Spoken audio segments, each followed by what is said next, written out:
Alright folks, welcome to the next grinding session. And you might be saying, well, didn't you just grind a couple hours ago? Yeah, I did, but I didn't really get to the level I wanted to get. So I'm gonna do it again. I just did a soft reset. It's time to get to work. Hang on, I have 168. That's not really a good indication. Let's do Donald, 419. And 777. So 419. I want to see how much XP one round gives me.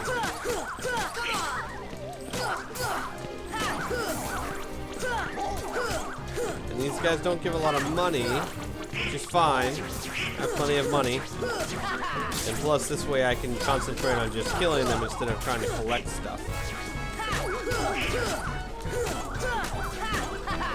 I would love to get to level 40. I really don't think that's going to happen, though. So let's shoot for at least 35. Excuse me.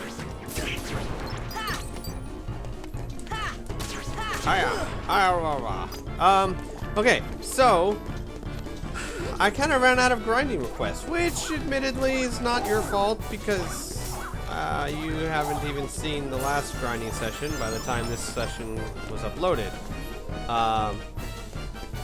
In other words, what I'm saying is I haven't given you guys time to give me new grinding requests. So, since I'm kind of out, I'm going to go back to history. Nice little history lessons. Now I was thinking, instead of just giving you world history, something a little more interesting perhaps, just give you military history. The history of wars and how they evolve tactics in wars, etc., etc. Because most of you guys would probably prefer listening to that than the Romans used this for their paper or whatnot. Okay, so it looks like that's one round. And Donald's at 329. What did I say it was at? 429? So about 100? It's not bad. And it looks like Jack gets the same amount of experience too.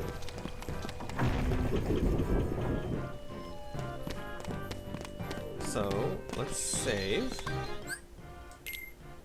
Alright, so war in the prehistoric era we don't know a whole lot about. That's why it's prehistoric. But, you know, before people wrote things. We do know that excuse me. We do know that the Sumerians had wars, or what you would call war actions. But even before then, we know that well, we have cave paintings that suggest tactics in combat.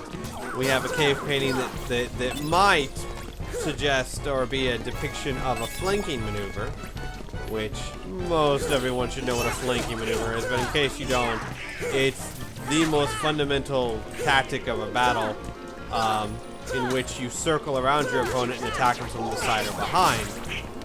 It is a staple for combat throughout the ages. That's a cave painting of, I believe, like 4 cavemen taking on 3 cavemen, and it looks like 2 of them are circling around to the side.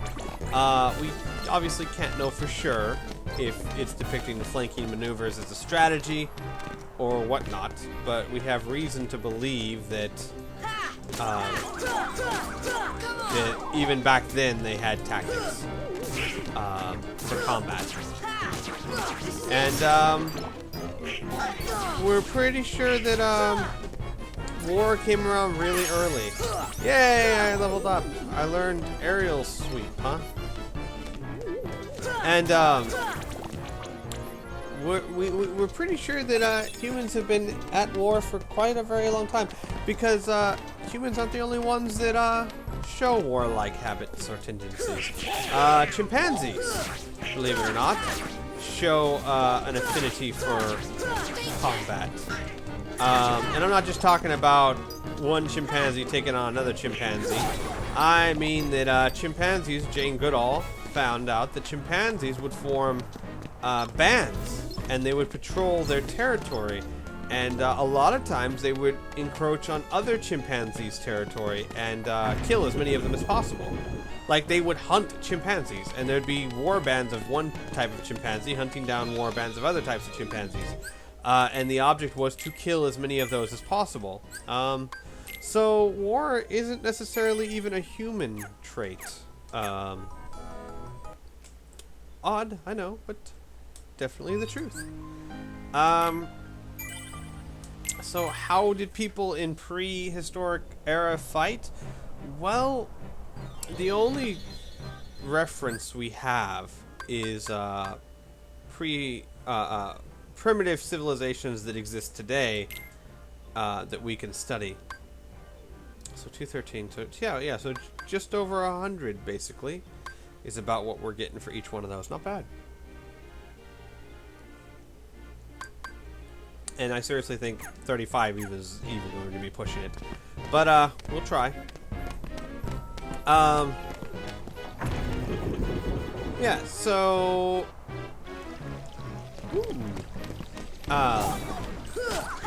We have a couple of societies now, or at least in recent history, that were still considered Stone Age or pre-metal era. There are the honestly, I don't remember the name of them. They're in South America. It's like on the tip of my tongue. I have to go look it up. But they're still pre-metallic technology, and we can study them. We have several people who do, and how they do combat. And it's very tribal. It's very non-lethal for the most part. You have levels of aggression. You have the first one, which is like a stick fight. I think stick fight's the first level. But basically a stick fight is two of the tribe who have some beef with each other, usually over women, challenge each other. They go to the center of the town and they each have a club. And they hit each other in the head with the club. And they take turns hitting each other in the head with the club until one of them gives up. I kid you not. And the chief, the village chief, is the only one with a bow and arrow. And that bow and arrow is supposed to be a deterrent from things getting too out of hand. But sometimes things do get out of hand. And you have what they call spear fights. Which is, instead of a blunt stick, it's a sharp pointy stick. And this is generally also between one or two or very few combatants. And it's also very ritualized. And you would have some deaths in that. Not as many, but some deaths in those. And then you would have what is called a raid or a rout, which is the rarest form and the most deadly.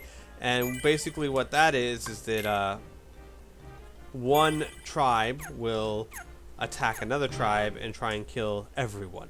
Men, women, children, all of them.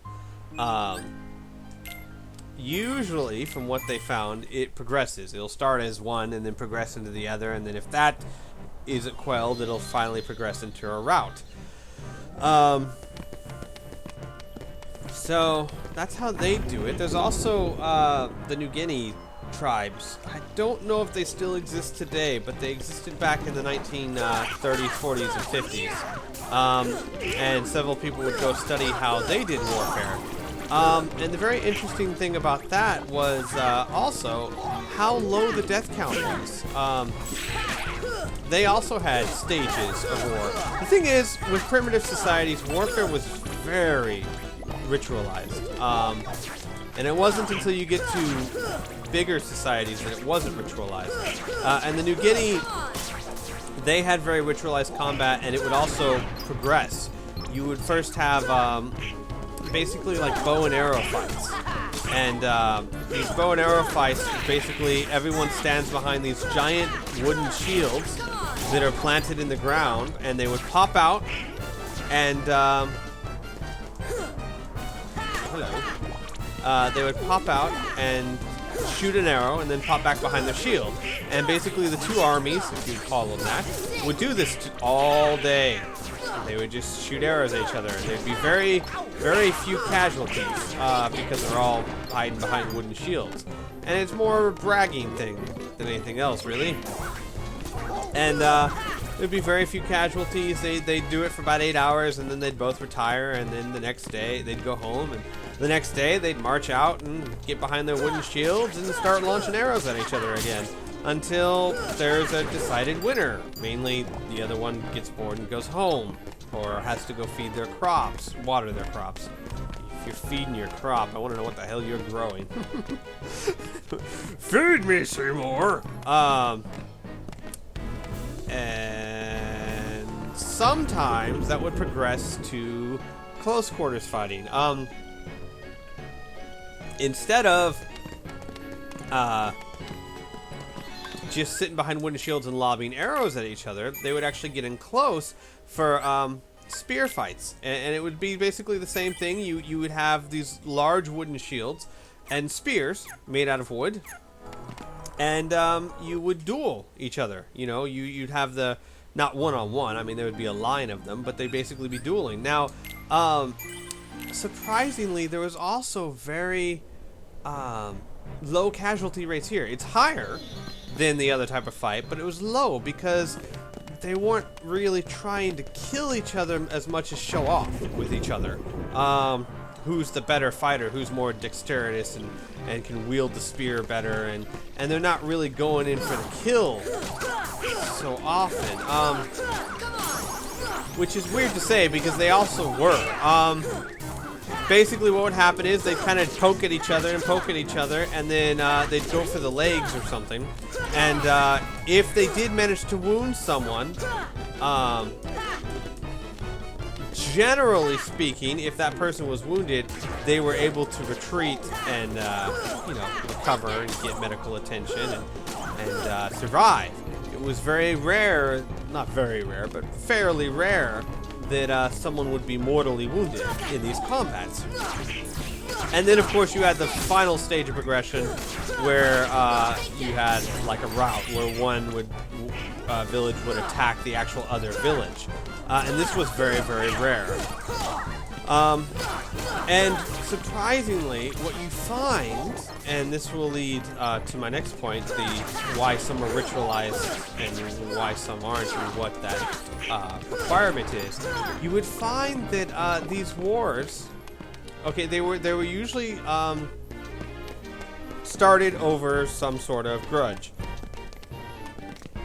And it could be the smallest of grudges. This farmer took my land, or, you know, I wanted that land, or this woman or that woman or whatnot. And oddly enough, you would find that these grudges happened a lot more often when, hang on a second. I gotta remember exactly what I'm saying before I say it.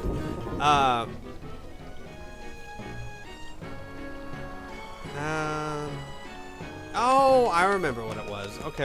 I remember what it was.